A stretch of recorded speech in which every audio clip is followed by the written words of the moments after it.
నమస్తే, welcome to our channel. Andhra Pradesh ప్రభుత్వం సంచలన నిర్ణయం తీసుకుందనే చెప్పుకోవచ్చు. మరి గత ప్రభుత్వ హయాంలో తిరుపతిలో ఏదైతే ముంతాజ్ హోటల్ నిర్మాణం చేయడానికి 20 ఎకరాల స్థలం కేటాయించిందో ఆ స్థలం కేటాయించడాన్ని రద్దు చేసింది ప్రభుత్వం. ఇప్పటికే ఈ స్థలం కేటాయించడం పైన హిందూ సంఘాలన్నీ కూడా తీవ్ర అభ్యంతరం వ్యక్తం చేసిన వేళ ప్రభుత్వం ఈ నిర్ణయం తీసుకున్నట్లుగా తెలుస్తుంది. మరి దీనిపైన విశ్లేషించడానికి మనతో పాటుగా ఉన్నారు senior journalist doctor Vadlamani Kanakadurga గారు. నమస్తే మేడం. నమస్తే అండి. గత వైసీపీ హయాంలో తిరుపతిలో ఏదైతే ముంతాజ్ హోటల్ నిర్మాణం చేయడానికి 20 ఎకరాలు కేటాయించిందో ఆ 20 ఎకరాలని రద్దు చేస్తూ కూటమి ప్రభుత్వం నిర్ణయం తీసుకుంది మేడం. అప్పట్లో కూడా హిందూ సంఘాలన్నీ కూడా తిరుపతిలో ఇటువంటి హోటల్స్ ఏంటి అంటూ తీవ్ర అభ్యంతరాలు వ్యక్తం చేసినప్పటికీ కూడా ప్రభుత్వం 20 ఎకరాల స్థలాన్ని కేటాయించింది. మరి ఇప్పుడు కూటమి తీసుకున్నటువంటి నిర్ణయం ఏ విధమైందంటారు, ఏమంటారు దీనిపై? చాలా మంచి పని చేసిందండి వాళ్ళ కూటమి ప్రభుత్వం అయితే.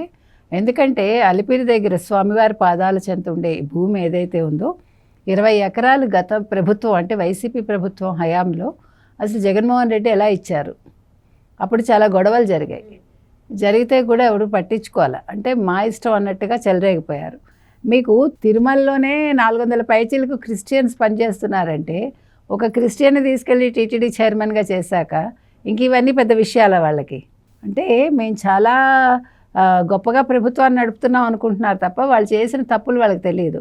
ఇంకో చిత్రమైన విషయం ఏంటంటే మొన్న మేలో అంటే 2025 మేలో ఫస్ట్ వీక్లో భూమన కరుణాకర్ రెడ్డి ప్రెస్ మీట్ పెట్టి ఏమీ తెలియనట్టు టీటీడీ వాళ్ళు ముంతాజ్ హోటల్కి ఇచ్చేశారు, తర్వాత పర్యాటకం చేయదలుచుకున్నారు, దాన్ని పర్యాటక శాఖలో విలీనం చేస్తున్నారు, ముంతాజ్ హోటల్స్కి ఇచ్చేసారంటే వాళ్ళు ఏమీ చెయ్యనట్టు కూటమి ప్రభుత్వం వచ్చాక 20 ఎకరాలు ముంతాజ్ హోటల్స్కి ఇచ్చినట్టు వాళ్ళు నాటకాలు ఆడారు. ఆయన ప్రెస్ మీట్ పెట్టి పైగా వాళ్ళు చాలా అన్యాయం చేసేస్తున్నారు కూటమి ప్రభుత్వం, దీని మీద హిందూ సంఘాలును స్వామీజీలు స్పందించాలి, ధార్మిక సంఘాలన్నీ కూడా స్పందించాలంటూ ఆయన ప్రెస్ మీట్ పెట్టాడు. వాళ్ళు కేటాయించి కూటమి ప్రభుత్వం పైన తోసేసే ప్రయత్నం. ఇప్పుడు వైసీపీ వాళ్ళ లక్షణం ఏంటి? తప్పులు చేసేసి ఆ తప్పుల్ని చంద్రబాబు నాయుడు మీద లేకపోతే లోకేష్ మీద లేకపోతే కూటమి ప్రభుత్వం మీద ఎలా రుద్దాలి, దానికోసం వాళ్ళు ట్రైనింగ్ తీసుకుంటారు. సో అంటే ఎంత తెలివి చూడండి. అంటే వీళ్ళు ఎలాగ రద్దు చేసే యోచనలో ఉన్నారు. అయితే కొంచెం టైం పట్టింది అంతే. ఇప్పుడు ఒక 2 నెలలు టైం పట్టింది. ఎందుకు పట్టింది? మరి అన్నీ చూడాలి కదా.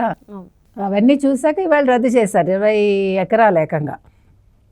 సో ఏపీ పర్యాటకం ఇవాళ నిర్ణయం తీసుకుంది దాని మీద. కాబట్టి అంటే వీళ్ళు ఏదైనా ఒక మంచి జరిగితే దాని మీద నెగిటివ్ చేయడానికి రెడీగా ఉంటారు. ఇప్పుడు జగన్మోహన్ రెడ్డి చేస్తున్నది అదే కదా, నేనెరగా అంటాడు అన్నింటికి. ఏదైనా సరే లిక్కర్ స్కామ్ అడగండి, లిక్కర్ స్కామ్ ఆయనకు తెలియదు. ఏమండి తిరుమలలో ఇంతమంది క్రిస్టియన్స్ ఉన్నారు, లేదు క్రిస్టియన్స్ అందరూ కూడా చర్చికి వెళ్తున్నారు ఆదివారాలు, టీటీడీ కారు వాడుతూ అన్నాం అనుకోండి, నాకు తెలియదు అంటాడు. తర్వాత అసలు ఆయనే ఫస్ట్ డిక్లరేషన్ ఇచ్చారా అంటే ఎందుకు ఇవ్వాలనేవాడు. భార్యతో రాలేదు అంటే ఆవిడ రాదు.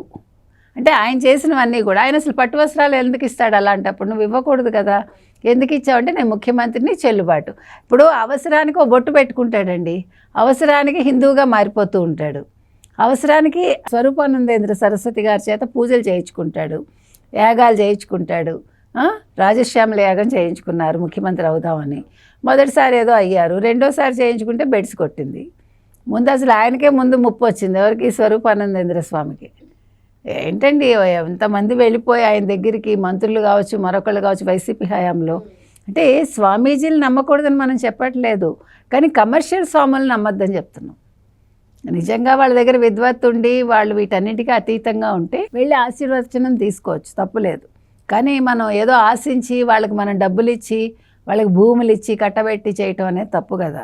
ఇంకొకటి మేడం, తిరుపతి తొక్కిసలాట ఘటన జరిగినప్పుడు కానివ్వండి, సింహాచలం గోడ ఘటన జరిగినప్పుడు కానివ్వండి, వైసీపీ సోషల్ మీడియా మొత్తం కూడా జగన్మోహన్ రెడ్డి హిందూ ధర్మరక్షకుడు అని చెప్పి ట్రెండింగ్ వైరల్ చేశారు. మరి ఎందుకని ఇలాంటి భూములు కేటాయించడం జరిగింది? అదేంటి వాళ్ళ నైజం అది.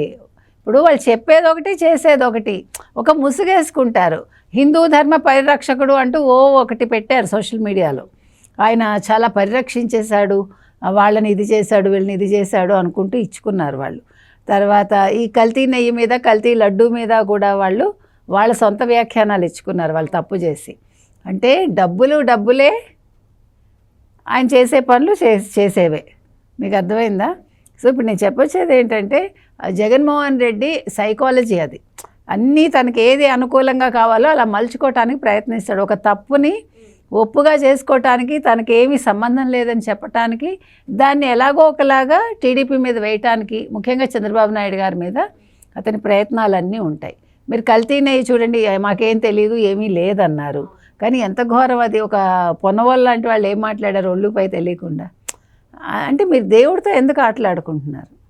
ఎవరి నమ్మకాలు వాళ్ళవి. ఎవడి నమ్మకాన్ని మనం తప్పు అనకూడదు, తక్కువ చేయకూడదు. కానీ నువ్వు మోసాలు చేసేసి, నువ్వు అసలు ఒక వేరే మతానికి చెందిన వాడివి, అన్యమతస్థుడివి, నువ్వు వచ్చి హిందూ మతానికి సంబంధించిన ఒక దేవాలయంలో నువ్వు అడుగుపెట్టి అక్కడంతా దోచుకుంటానంటే, ఇప్పుడు ఎంత దోచుకున్నారో తెలియదు కదా. ఇప్పుడు నగలు ఏమయ్యాయో మరొకటి, మళ్ళీ పైగా పింక్ వజ్రం గురించి చంద్రబాబు నాయుడు గారి మీద నిందలేసి ఒక అర్చకుడే దాని మీద ఒక స్టేట్మెంట్ ఇచ్చి ఎంత తప్పండి ఇవంతా. నేనంటాను, మీరు ధార్మిక సంస్థల్ని కావచ్చు, దేవాలయాల్ని కావచ్చు, మీరు రాజకీయంగా కలుషితం చేయకండి. మీరు అసలు అలాంటి విషయాలు తలదూర్చకండి. మనం చెప్తున్నది అది. కాబట్టి ఇవాళ మనం ఈ ముంతాజ్ హోటల్స్ విషయం ఏదైతే ఉందో, ఇది చాలా మంచి నిర్ణయం తీసుకున్నారు. ఇంకా మీదట ఎవరూ కూడా ఒక అడుగు మోపేంత స్థలం కూడా అన్య మతస్థులకు కానీ ఇలాంటి హోటల్స్కి కానీ ఇవ్వకుండా ఒక ఖచ్చితమైన ఒక చట్టం తీసుకురావాలని మనం కోరుతున్నామండి. టీటీడీ ఆస్తులు కానీ, టీటీడీకి సంబంధించిన భూములు కానీ, టీటీడీకి సంబంధించిన ఆభరణాలు కానీ, డబ్బులు కానీ అన్య మతానికి ఒక పైసా కూడా చేరకుండా చూసేలాగా ఏమైనా కొత్త చట్టాలు ఉంటే తీసుకురమ్మని ఈ సందర్భంగా మనం కోరుతున్నాం. మరి కూటమి ప్రభుత్వం మంచి నిర్ణయం తీసుకుందని, టీటీడీలో ఇటువంటి అన్యమతస్థులకి లేదంటే ఇటువంటి భూ కేటాయింపులు లేకుండా ఏదైనా చట్టం తీసుకురావాలని చెప్పి మేడం డిమాండ్ చేస్తున్నారు. మరో అంశంతో మళ్ళీ కలుద్దాం. Thank you madam. Thank you.